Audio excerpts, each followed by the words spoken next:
Hello, welcome to Outdoor Exploration. I'm Emily, and today we're going back to Killarney Lake on Bowen Island, except that instead of going counterclockwise around the lake, we're going to go clockwise and see a little bit of the other side. And don't forget, do your part. Stay 2 meters apart.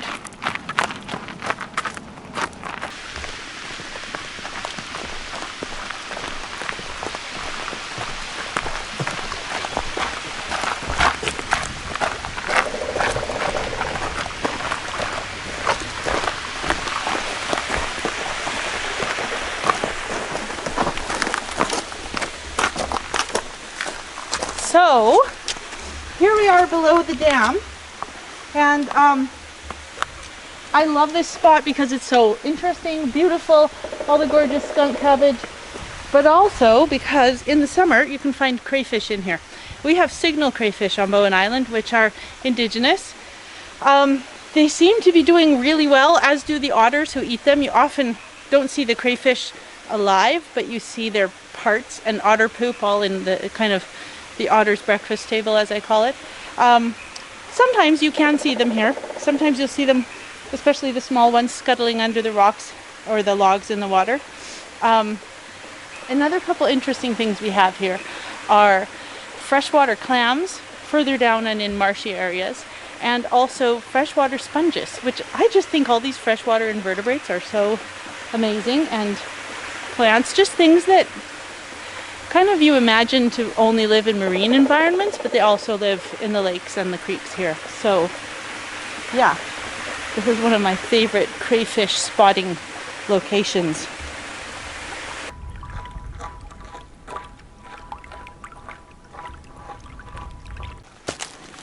Killarney Lake has a whole bunch of these wonderful mossy logs laying in the water, and I am going to take off my shoes and explore one.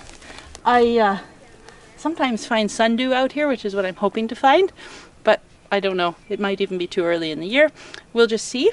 Sundew is a carnivorous plant. It kind of has these, well, much smaller than my hand, but round leaves with little red sticky dots around the outside of them that catch flies, insects, things like that crawl on them. And yeah, so there are all kinds of other things. I can see a bunch of salal and moss from here, but hopefully we'll find something fun. Let's go see.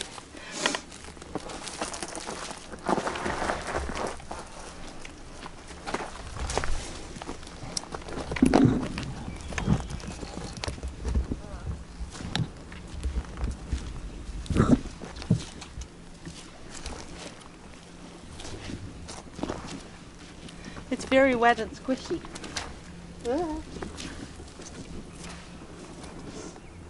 The water out here on the lake is covered in pollen. It's hard to see in, but ooh, look at all these grass or pond weeds, something dead laying all through the water here.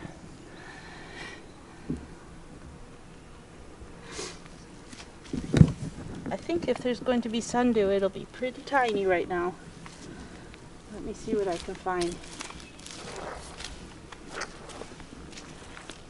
This is like a mat of mud and moss on this rotten, semi-floating log. It's kind of dangerous, but at least I can feel my way along a little better in my bare feet. Wow!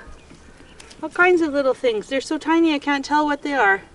They look a bit like strawberries, but maybe some kind of cinquefoil. I don't know.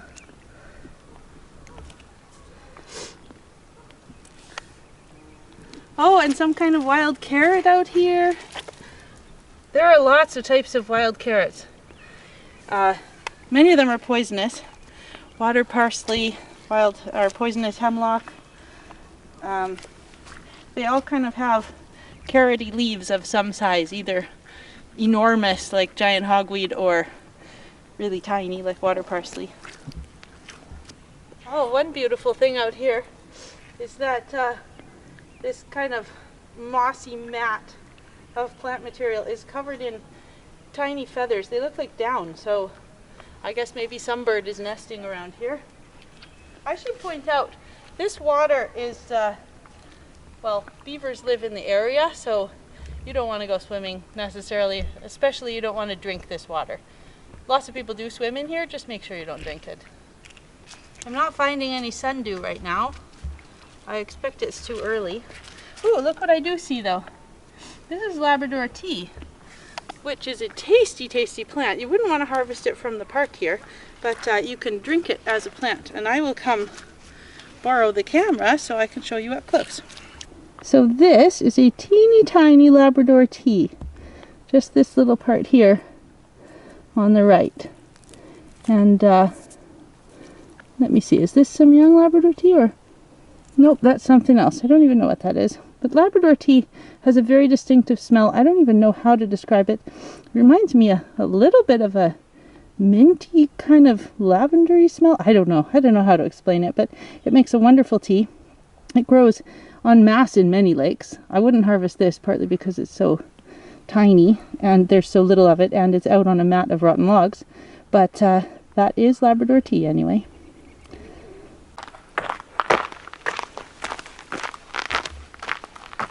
So we're up on the, coming around to the northeast side of the lake and getting into a hemlock, cedar, and fir forest mostly. This is a fir tree. There are probably some spruce in here too, although at the moment I don't see any. And I'm specifically going around this side of the lake because there's some mistletoe I want to show you. So follow me. Look at these.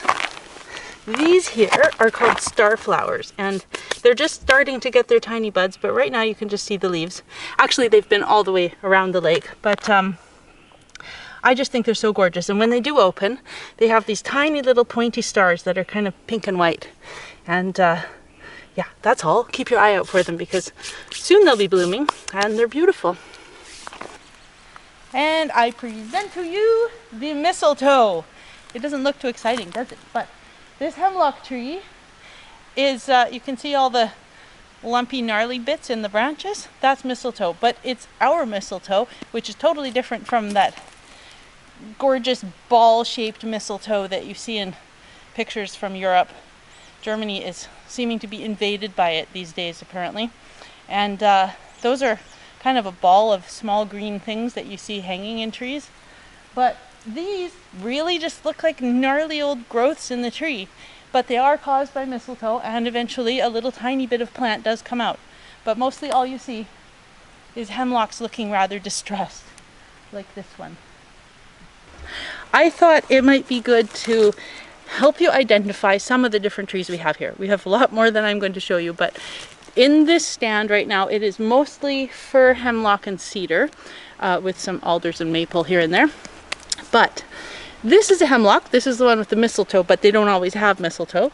They have this sort of lumpy, stripy bark, I want to say, but that isn't always an easy identifier.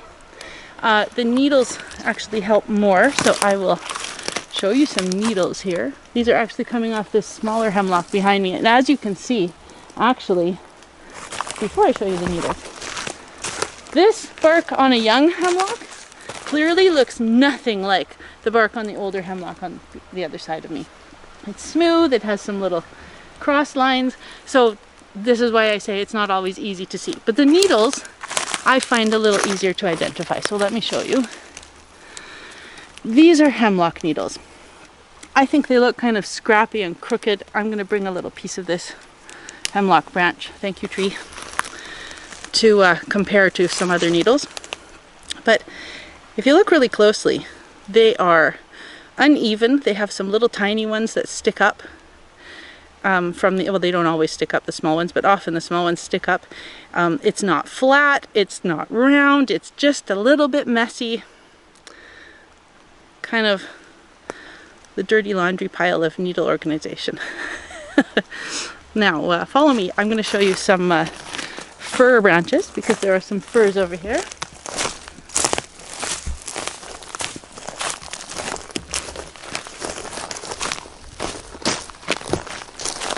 Of course, branches aren't always easy to come by because they're mostly way up there. There is a large fir tree there behind that cedar. This is a cedar tree, and there happens to be a large fir branch fallen out of that tree down here. So this is an older fir branch, and this here is a somewhat younger one. Those at the top of the tree. How will I keep these separated? Let's see, I put one in my arm. This is the hemlock. This is the older fir, and this is the younger fir. So, as you can see, the younger one is a little bit sparser. This is actually drying up a bit and the needles are falling off, but it's a little bit more sparse and lighter in color than this one. But the thing about fir branches is that the needles are roughly the same length. So by comparison to the hemlock, which is the dirty laundry pile, as I said, this is your folded laundry pile. And it has, the needles come out from pretty much all the way around when it's an older tree, or older part of the tree rather.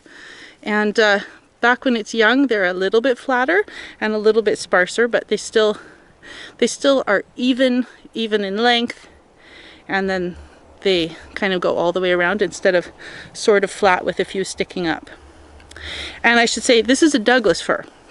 I don't see any grand fir here, but we do have them. And they have very, very flat, shiny needles, so that, well, I can't really show you with this, but it would be if all the needles came out of the two opposing sides of the branch, and basically were more shiny because of that. That would be a grand fir. I'm going to keep this older or more mature branch here and go over and try and find you a cedar bough. Right. There's one over here.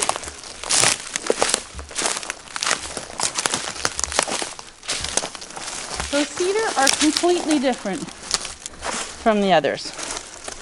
Totally completely different. The leaves are more like scales.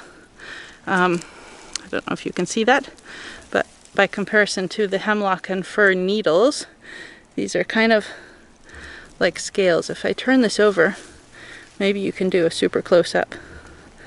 I'll put it against my hand here so you can see. But they're flat. They have a more maybe obvious structure to them. And you can see on the branch, they just look absolutely completely different. So one way to tell if it's a cedar is to simply look up, and even from a distance you can usually see this silhouette being very different from either of those. Also, the bark of a mature fir tree looks like this, which is, I think, just awesome. It feels so powerful, these giant chunks of bark. Of course, just like with the hemlock, when it's younger, it doesn't look anything like this. It takes a long time to get like this. Cedar, if you back up a little bit, just back here, is very stripy. And it can peel off. Not that I encourage you to do that, but yeah. So this is the cedar bark. And actually, cedar is one that doesn't change a whole lot as it ages. The young cedar trees still have a rather stripy bark. And it's kind of easy to identify with that. So yeah, that's 3 of our most common conifers around here. So I seem to have discovered a whole bunch of whatever this wild carrot is, some kind of, it's either water parsley or poison hemlock, I don't know, and I'm not going to touch it or eat it to find out. Either way, it's poisonous. But it's growing all over the place here. I did find that tiny one on the log out there, and here's a whole lot of bigger one.